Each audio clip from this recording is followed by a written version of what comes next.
Hey mamas, welcome to today's video. I'm Yael if we haven't already met, and today I'm going to be talking about all of the curriculum that we did not use, did not like, or both. Spoiler alert, I'm going to be talking about 4 different curricula in particular. Good and the Beautiful, Language Arts Level K, Brave Writer, Jot It Down, Building Thinking Skills, Grade 2 through 3, and the Montessori 5 Great Lessons. Ooh, and let me not forget, First Language Lessons for the Well-Trained Mind. I'm not going to be talking about them in that order, but if you like, you can skip around to a particular curriculum that you want to hear about. The first one that I'd like to address is Brave Writer. This particular curriculum is meant for children who are in the beginning stages of reading. And so I was hoping to use this with my 2 older children and approach it different ways. What I was thinking about doing is having my oldest daughter go through the process of writing all of the different projects without me helping too much. And then for my youngest daughter, I was gonna have her narrate while I write it down. And so that's why it's called Jot It Down. The child narrates the story for you and comes up with it themselves, and then the adult writes it down. So part 1 focuses on the language arts, all encompassing music appreciation, art appreciation, poetry tea times, things like that. Then part 2 is focused on oral practices, so recitation, wordplay, and narration. And then part 3 is the writing projects. So it introduces different components of language arts at different points. And so the idea is that part 1 is your base, and then you weave in part 2, and then you weave in part 3. However, the main reason why I didn't pick this up was because for me, I was finding that I just wanted to do the writing portion of it, which if you go through the curriculum, it doesn't make sense for this curriculum. So I have to go back through this again to see if there's some way that we can incorporate it into this coming school year, because like I said, the projects are fantastic. And I'll give you an example of some of them. The first project is a fairy tale project. It has everything to do with different fairy tales like Rapunzel, 3 Little Pigs, things like that. And the child is supposed to narrate the story. So they read the story, they narrate the story, they imagine the characters, they draw pictures, things like that. And then project 2 is art appreciation. So they're going to go to an art museum and do a project around that experience. And then they do a photo journal, an animal mini book. So there's a lot of fun different writing projects that they would get to do. So I'm really trying to figure out if there's a way that we can incorporate this curriculum, or at least different components of this curriculum into our learning in the following year. Next, I want to talk about the Montessori 5 Great Lessons. I am so embarrassed because I talked about this. In fact, no, I raved about this in my December homeschool update, and I had these grand plans of introducing this with my kids in January. And of course, that just fell to pieces, partly because I was feeling burnt out and I didn't realize it. And the thought of doing all the different projects that goes along with the 5 Great Lessons really felt overwhelming to me. So the 5 Great Lessons are very much foundational topics. So the first one is the coming of the universe, then the coming of life, the history of writing, the history of numbers. Each of the 5 Great Lessons starts with a story about whatever the lesson is about. And while the child is hearing the story, they get to visualize and draw out what they see in their minds. And then they do some experiments around what they just learned in the story. So I think it's a really good foundation for all of the things that a child will learn throughout their lives. And I really hope that I can figure out a way to incorporate this one as well. Because we are starting to do more unit studies, I think that that's how I'm going to incorporate this in the future. Moving right along, let's talk about First Language Lessons for the Well-Trained Mind. Our relationship with this curriculum has been on again, off again, on again, off again. Honestly, the reason for that is because I needed to start using this as a resource instead of the end-all be-all for our grammar parts of speech learning. And so what I have moved into now is using an interactive notebook with my daughter, and she absolutely loves it. So essentially we go through all the different parts of speech.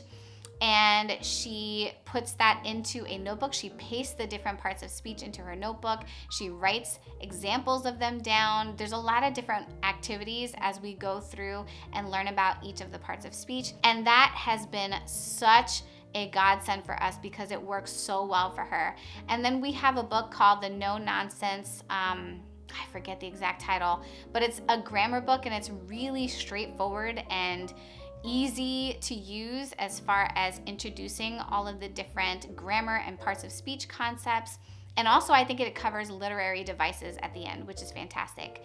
So what I'm thinking about doing is taking lessons from here and incorporating it into our grammar parts of speech learning so that I don't feel like we have to go from lesson to lesson to lesson talking about all of these different concepts, because that was not very fun for us.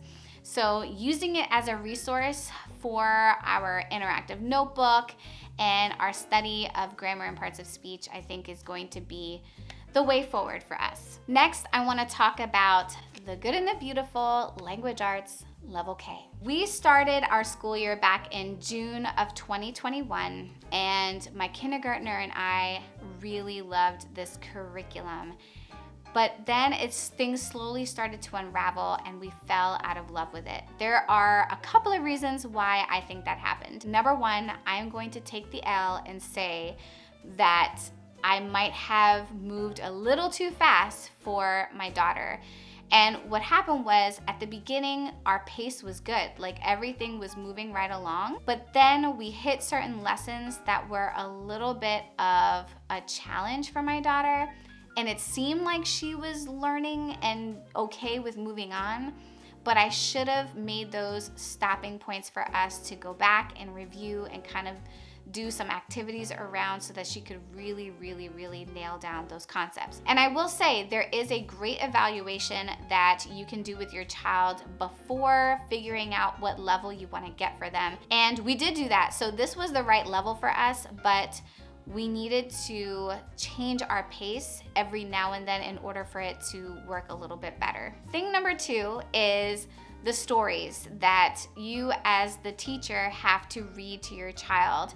And they're for a purpose. It's more for reading comprehension and being able to find and read different words in the passages. But those readings were so boring and unrelatable that it was so frustrating for my child and I to do together. My daughter really loves to read and being read to, but her attention was all over the place when we were reading these stories, and it was just a really tough time. So that was something that definitely turned me off to this curriculum. Speaking of stories, I want to talk about the readers. My biggest pet peeve with these was the fact that the readers seemed a little too advanced for where my daughter was at. She had been reading the beginning Bob books, which really just have a few words on each page.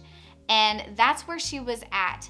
And now she's getting into these readers that have a couple of sentences on each page. So I just felt like it was just a little too advanced for where she was starting at the kindergarten level. Number four, which kind of coincides with the readers, is the way that they handled sight words. At the beginning of the curriculum, they give you these sight word ladders that your child needs to practice and then master. Once they master the sight word ladder, they get to color in a picture. It's really cute, but it was confusing for us because I didn't know which ladder was supposed to be learned for which lesson, if that makes sense. And it was really frustrating for us because when we did go to do the readers, there were words that were like from ladder number 1, then 4, then 5, 3. It was all over the place, and I wish it were clearer like which ladder we needed to practice for the readers and for the lesson that we were doing. Going along with thing number 3 and 4, I have the readers. So we didn't really get into these because when we stopped using this curriculum, we were only at lesson 16, and this you pick up further in. So what I did not like about this though is a couple of things. Number one, the illustrations are pretty antiquated. What I mean by that is they're like 1940s, 50-ish styles, and they were all like that. So I don't know, I didn't really like that. The last thing was that none of the readers actually had real life photographs. So there was no story that had actual pictures of real things, and this is something that I have come to appreciate as a mom who does a lot of Montessori. So I like a mix of things. Illustration is good, but I do like the real life pictures in a reader as well. This is definitely a reason why I do appreciate Logic of English, because they do have that good mix of illustrations and real life pictures. Thing number 5, 6, I can't remember. But anyway, the next thing that I did not like about this curriculum were the picture studies. In the picture study activities, the child is given a large picture or a painting to look at, to observe, and to talk through. The concept is really great. I appreciate picture studies, and that's something that I want to weave into our daily learning because we're not doing that right now. However, all of the paintings were very much the same style and were not diverse whatsoever. And I don't mean just people diverse, but like not diverse in terms of landscapes and what we were seeing in the picture. So I just wish there was some variety there, because when you have diversity in what you're seeing in an artwork, it sparks new questions and new curiosities that are different from an artwork, you know, that is similar to something you've already seen. I will say that the one thing we are keeping from this curriculum are these cards. They are phonogram cards, word family cards, and they have also sets of cards that have different words that include certain blends and phonograms in them. So this has been really helpful for us to use for practice for the things that we've been learning in Logic of English, and we're going to continue to use them. Next, I want to talk about Building Thinking Skills, grade 2 through 3. This one has been a tricky one to incorporate in our weekly learning, because for my second grader, it has been very tedious. And it's something that I've realized I need to sit with her and do at least for a little while before she really gets comfortable doing it on her own. We do have the kindergarten to first grade version of this book, and that we had used with my kindergartner. We did fall off the train with it, but it's not because it was posing to be very tedious for her, simply because that was my fault. I just need to figure out a way to weave it in. This one, however, it's like taking medicine. It's good for us, but it tastes awful. I did mention in my curriculum choices video that we are going to be sticking with this, and I'm just trying to figure out a way to weave it into our weekly learning so that I can support my child and help her to practice these higher order thinking skills and do these activities without it feeling like a burden. And so I'm thinking that I'm going to weave it into our math lesson time, which happens twice a week. So I think that maybe just doing it once a week in one of those math lessons is going to be sufficient enough for us. And I think that we might be able to tackle a few pages at a time. So we'll see how that goes. I'll definitely keep you posted and let you know how it's working out for us in the future. Mamas, that is all I have for you today. I hope that you found this video helpful. Take care, be blessed, and I'll see you in the next one.